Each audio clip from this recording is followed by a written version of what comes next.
नमस्कार मित्रांनो, स्वागत आहे पुन्हा एकदा माझ्या नवीन ब्लॉगमध्ये।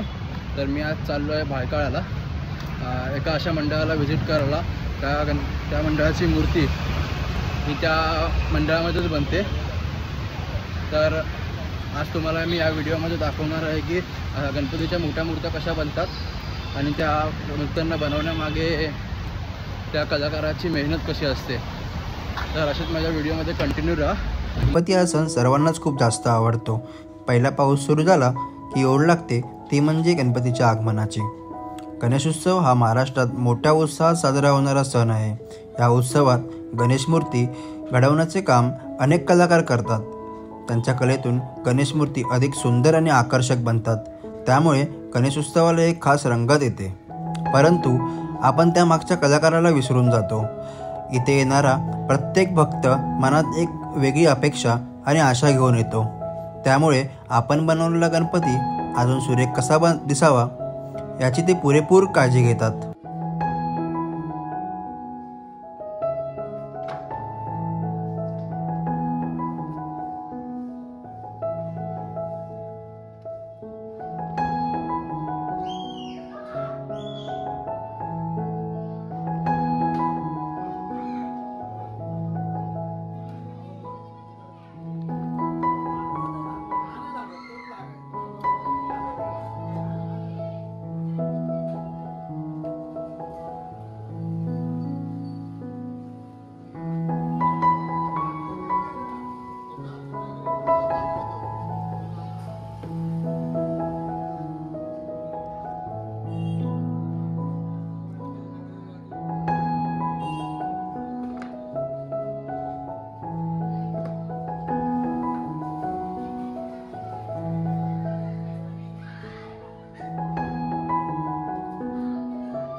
तर मित्रांनो, हा ब्लॉग मी इथेच संपवतो आहे। आय होप तुम्ही हा व्हिडिओ एन्जॉय केला असाल। आणि असंच व्हिडिओसाठी सबस्क्राईब करा, चॅनलला फॉलो करा.